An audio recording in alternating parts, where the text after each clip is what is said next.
Bonjour et bienvenue sur Maroc 24. Pour ne rien manquer de nos prochaines vidéos, faites en sorte de vous abonner et d'activer la fonction de notification. Aujourd'hui, mercredi 24 janvier 2024, nous décryptons une analyse acérée du journaliste Hassan Alaoui, paru dans Maroc Diplomatique. Alaoui y décrit la récente déroute de l'équipe algérienne de football face à la Mauritanie comme le symbole révélateur d'un État en déliquescence. Cette défaite, loin d'être un simple fait sportif, dévoile une réalité amère. Une junte militaire obsédée par la construction d'une fausse image de grandeur, nourrissant son peuple de chimères et de promesses vaines. Restez avec nous pour plus de détails. Depuis juillet 1962, date à laquelle l'Algérie a accédé à son indépendance, le peuple frère algérien vit sous le joug d'une dictature militaire, au sens tragique du terme. Il a été dépossédé de sa dignité, de toutes ses libertés, collectives et individuelles, soumis à un effroyable et fracassant régime, dont la gestion, si tant est que l'on puisse l'appeler ainsi, est chaque jour plus désastreuse.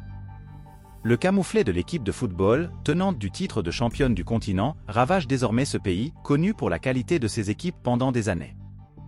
La cruelle défaite de l'équipe de football algérienne contre la Mauritanie, mardi soir 23 janvier, en marge de la dernière journée des phases de la Coupe d'Afrique des Nations, nous a de nouveau révélé les dessous d'un État en pleine déconfiture, tout juste employé à nourrir son peuple d'illusions sur sa prétendue grandeur et ses faux espoirs. Cette défaite est à n'en pas douter une belle leçon. Douloureuse certes pour le peuple algérien. Rien n'est moins sûr cependant dans le football et le sport en général que la présomptueuse certitude de mépris envers ses adversaires et ses concurrents. Les dirigeants algériens croyaient dur comme fer, n'en faire qu'une bouchée des Mauritaniens, dont plus que jamais, le monde entier a salué la belle performance et y a vu la renaissance joyeuse et sportive. S'il faut saluer aussi l'équipe d'Algérie, qui n'a pas démérité et joué son va-tout jusqu'à la dernière seconde. Il convient en revanche de dénoncer une presse algérienne, certains commentateurs de radio et de télévision, qui baignant dans l'habituelle et spectrale haine du Maroc, se sont empressés à insulter, il n'y a pas d'autre mot, notre pays, ses institutions, et le président de la fédération marocaine, Fouzi Lakja, transformé lamentablement en objet d'impénitente accusation. Tout à son honneur, en effet, il semble donner du fil à retordre aux dirigeants algériens et aux folliculaires d'une presse sans scrupules. Le football n'est que le football, et le peuple marocain reste exemplaire quels que soient les résultats de son équipe nationale.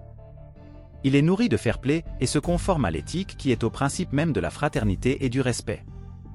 La victoire de la Mauritanie sur l'Algérie est la victoire du football et du sport, et donc de tous les peuples africains.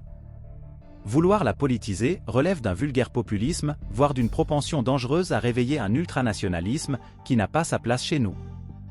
La presse algérienne, d'une médiocrité rampante, n'a d'autre raison d'exister qu'en attisant la haine. Il lui faut des décennies d'apprentissage pour faire sien les principes de respect et admettre que des jeunes équipes, notamment la Mauritanie, réinventent désormais les nouvelles lois du football. Force est de constater que la présente Coupe d'Afrique des Nations, CAN, a rehaussé le niveau d'organisation, du jeu, des ambitions des peuples, de l'excellence de l'accueil par la Côte d'Ivoire, la présence d'un public dense et diversifié aussi. Pour rester informé, je vous invite à regarder les vidéos Maroc 24 qui s'affichent sur votre écran.